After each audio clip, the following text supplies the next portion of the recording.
C'est une affaire qui aura duré plus de 2 ans. Au début de la pandémie, Anthony Smith est alors inspecteur du travail à Reims. Face à l'inconnu du Covid, il demande à un employeur d'aide à domicile de prendre des mesures pour protéger ses salariés. Une décision qui ne passe pas et la machine s'emballe. Retour sur cette affaire avec Isabelle Forboto et Thomas Sénaf. 918 jours de lutte pour obtenir gain de cause.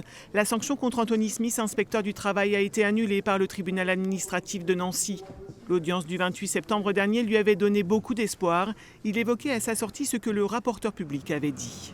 Ni les faits, ni leur qualification, ni la proportion de l'ensemble de ce qui m'est reproché est établi et que cette sanction, elle doit être annulée.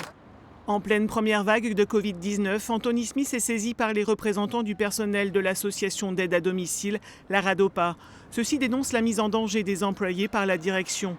L'inspecteur du travail se saisit du dossier et tente de raisonner l'entreprise en vain. Il dépose alors un référé au tribunal judiciaire de Reims. Le soir même, il est suspendu.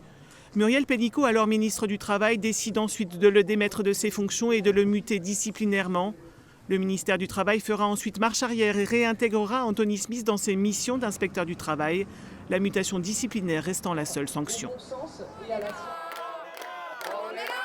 Comité de soutien, manifestation partout en France, Anthony Smith n'est pas seul pour mener son combat.